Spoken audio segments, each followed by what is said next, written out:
Well, thank you all for joining us today. It's my great pleasure to spend some time with one of my patients, Mr. Cannon. Mr. Cannon, thank you so much for joining us today. Really, the purpose of today is to try to help patients with similar diseases to you to really understand your journey and really help them get through the process of dealing with a diagnosis that can at first blush look devastating. So, Mr. Cannon, tell us a little bit about how you felt that led you to go to the doctor in the first place.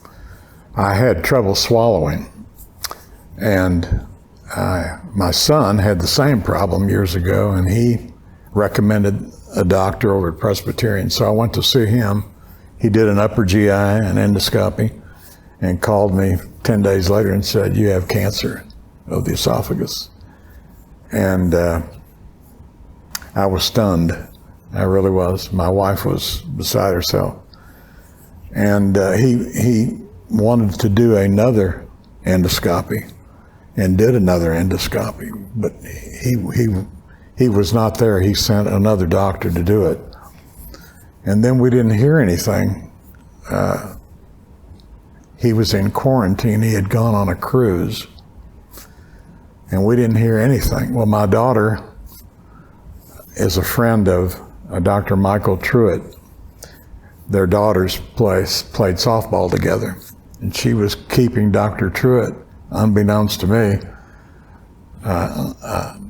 advised about what was going on. And he said, "Let me give you this doctor's name. I want you to get your father to call him."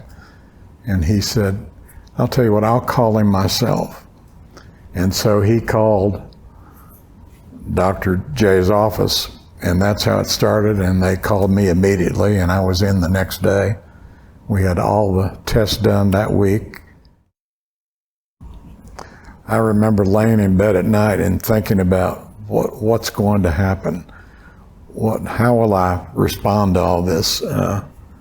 I prayed to God that I would have my family around me, it would be successful, and that all the worry and all the trauma, the constant worrying, hoping that this would go smoothly and that I would be fortunate enough to survive this.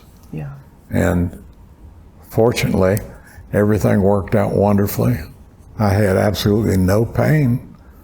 I think I've mentioned that to you several times. I remember my wife telling me in the hospital room, "Just press the button." And I said, "Well, why am I pressing the button? There's no pain." This journey is worrisome at first, but now I look back, I had no reason to worry at all.